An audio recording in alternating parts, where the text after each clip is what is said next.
নমস্কাৰ বন্ধুসকল, welcome to my YouTube channel Assam career job. আজি পুনৰ আপোনালোকৰ এটা ভাল খবৰ গ'ল। পুনৰ আপোনালোকৰ 5টা বিভাগৰ ফালৰ পৰা জুন মাহৰ যিটো প্ৰথম নিযুক্তি আহিছে, 5টা বিভাগৰ ফালৰ পৰা পূৰা টোটেল 10,780টাকৈ চাকৰি মুকলি কৰিছে। আৰু চাকৰিখিনি ইয়াত আপোনালোকৰ গ্ৰেড 3, গ্ৰেড 4 পদো আছে, লগতে অন্য ধৰণৰ পদো আছে। আৰু ইয়াৰ কাৰণে অৰ্হতা 8 পাছ, 10 পাছ, 12 পাছ ডিগ্ৰী হয়। কেনেদৰে আবেদন কৰিব পাৰিব, লগতে কি কৰিব লাগিব, এজ ক্ৰাইটেৰিয়া কিমান লাগিব, কোৱালিফিকেশ্যন কিমান লাগিব, এই সকলোখিনি কথা এই ভিডিঅ' যোগে আলোচনা কৰা হ'ব। যদি ভিডিঅ' ভাল পায় ভিডিঅ' লাইক কৰিব, লগতে চেনেলটো ছাবস্ক্ৰাইব কৰি দিব পাৰে। এনেকুৱা ধৰণৰ ভিডিঅ'সমূহ প্ৰতিদিনে পাই থাকিব পাৰে।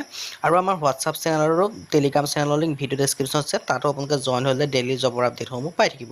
আহক আজি আমি ভিডিঅ'টো আৰম্ভ কৰোঁ। আজি যিটো প্ৰথম ভেকেঞ্চি মুকলি কৰিছে, এইটো আপোনালোকৰ হোজাই জুডিচিয়েৰ ফালৰ পৰা আহিছে। আৰু অন্যহাতে আৰু 4টা বিভাগত ভেকেঞ্চি মুকলি কৰিছে। টোটেল আপোনালোকৰ 10,000কৈ অত্যাধিক ভেকেঞ্চি আছে।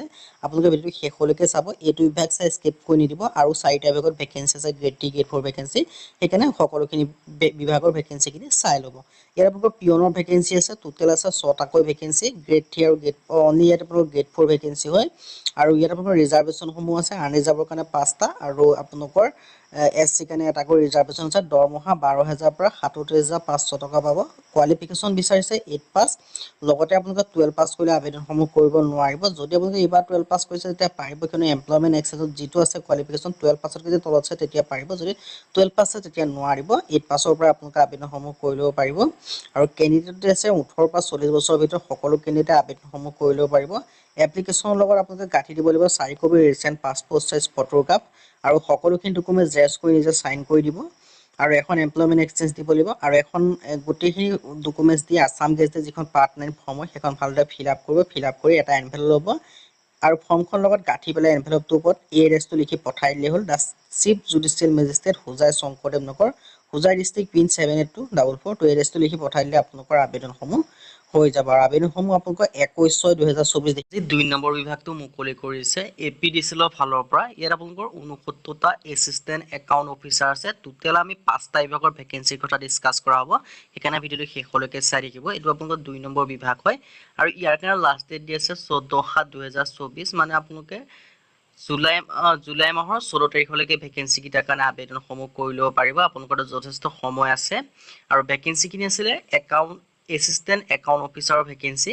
আৰু কেটেগৰী আছে আপোনালোকৰ ভেকেঞ্চিখিনি ভাগ কৰি থোৱা আছে। UR কাৰণে 36টা, OBC MBC কাৰণে 13টা, ৰিজাৰ্ভেশ্যন ITI DBC কাৰণে 6টা, SC কাৰণে 6টা, ST প্লেনৰ কাৰণে 5টাকৈ, ST হিলৰ কাৰণে 3টাকৈ। আৰু ইয়াত আপোনালোকৰ যিখিনি আদাৰ ক্ৰাইটেৰিয়াখিনি দিয়া আছে, ৰেচিডেঞ্চিয়েট ইণ্ডিয়ান হ'ব লাগিব, PRC থাকিব লাগিব, এজ লিমিট 21 পৰা 38 বছৰ হ'লে আবেদন কৰিব পাৰিব। লগতে এজ ৰিলেক্সেশ্যনসমূহ পাব। STP আৰু ST ফিল আৰু SC কাৰণে 5 বছৰকৈ ৰিলেক্সেশ্যন পাব। OBC MBC কাৰণে 3 বছৰকৈ, PWD কাৰণে 10 বছৰকৈ। এডুকেশ্যন কোৱালিফিকেশ্যন বিচাৰিছে bachelor degree in arts science কমাৰ্চত হ'ব লাগিব। আৰু 55% আপোনালোকৰ মাৰ্ক থাকিব লাগিব। এগ্ৰিগেট আপোনালোকৰ 55% মাৰ্ক হ'লে আবেদনসমূহ কৰি ল'ব পাৰিব।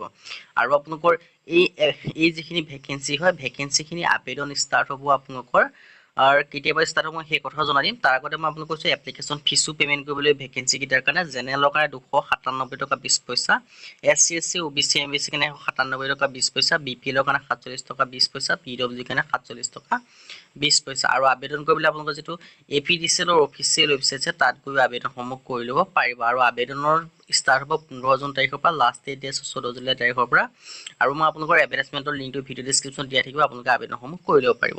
এতিয়া আহিলোঁ আপোনালোকৰ যিটো 3 নম্বৰ বিভাগ আছে, তালৈ গৈছোঁ, সেইটো চাই থাকক। যিটো বিভাগ হয় সেইটো আপোনালোকৰ APDCLৰ এটা অংশ হয়, সেইটো হৈছে AEGCLৰ ভেকেঞ্চি আহিছে। ইয়াৰ কাৰণে 61টা আহিছে এছিষ্টেণ্ট একাউণ্ট অফিচাৰ। ভেকেঞ্চি কেইটাৰ নাম একেই হয়। ইয়াতো আপোনালোকৰ এলিজিবিলিটি ক্ৰাইটেৰিয়াখিনি প্ৰায় ছেমেই হয়, কিন্তু আপোনালোকে ভাগ ভাগকৈ আবেদন কৰিব লাগিব। যিটো মই আপোনালোকৰ APDCLৰ ক্ষেত্ৰত কৈছিলোঁ, আপোনালোকৰ AEGCLৰ ক্ষেত্ৰতো আপোনালোকৰ এলিজিবিলিটি ক্ৰাইটেৰিয়া, এজ ক্ৰাইটেৰিয়া সকলোখিনি ছেম হয়।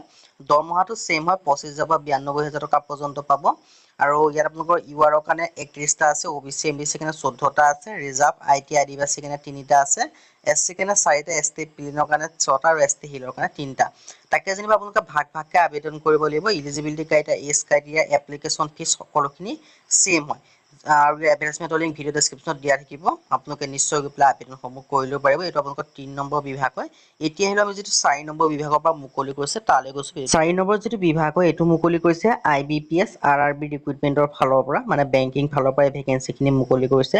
প্ৰায় ৯,৯৯৫টা মান ভেকেঞ্চি আছে আৰু এপ্লাই কৰিব লাগিব আপোনালোকৰ অনলাইন যোগে আৰু ইয়াৰ কাৰণে লাষ্ট ডেট দিয়া আছে ২৭/৬/২০২৪ মানে আপোনালোকৰ জুন মাহৰ ২৭ তাৰিখলৈকে ভেকেঞ্চি কেইটাৰ কাৰণে আবেদনসমূহ কৰি ল'ব পাৰিব আৰু এই ভেকেঞ্চি কেইটাৰ কাৰণে আপোনালোকে এপ্লাই অনলাইন যোগে কৰিব পাৰিব স্কেল 1 স্কেল 2 স্কেল 3 মানে গ্ৰেড 1 গ্ৰেড 2 গ্ৰেড 3 ধৰণৰ ভেকেঞ্চি আছে অফিচ এছিষ্টেণ্টৰ কাৰণে মাল্টিপাৰ্পছৰ কাৰণে আছে ৫,৫৮৫টা ভেকেঞ্চি এছিষ্টেণ্ট মেনেজাৰৰ কাৰণে আছে ৩,৪৯৯টা ভেকেঞ্চি অফিচাৰ স্কেল 2 কাৰণে আছে ৪৯৬টা ভেকেঞ্চি অফিচাৰ স্কেল 2 কাৰণে আছে ৯৪টা ভেকেঞ্চি অফিচাৰ স্কেল 2 কাৰণে আছে ৬০টা এনেকৈ আপোনালোকক গোটেইখিনি ভেকেঞ্চি টোটেল ভাগ কৰিছে টোটেল ৯,৯০০টা ভেকেঞ্চি আছে আৰু আপোনালোকৰ অসমত এক্সাম চেণ্টাৰ কেইটা মই আপোনালোকক জনাই দিছোঁ ক'ত এক্সাম হ'ব ডিব্ৰুগড় গুৱাহাটী যোৰহাট শিলচৰ তেজপুৰ এইকেইটা চেণ্টাৰতে আপোনালোকে এক্সামসমূহ দিব পাৰিব আৰু যিটো মেইন এক্সাম অনুষ্ঠিত হ'ব মেইন এক্সামটো গুৱাহাটী আৰু শিলচৰতে অনুষ্ঠিত হ'ব আৰু অসম গ্ৰামীণ বিকাশ বেংকৰ কাৰণে দিছে টোটেল ভেকেঞ্চিখিনি চাব পাৰে অসম গ্ৰামীণ বিকাশ বেংকৰ কাৰণেও আছে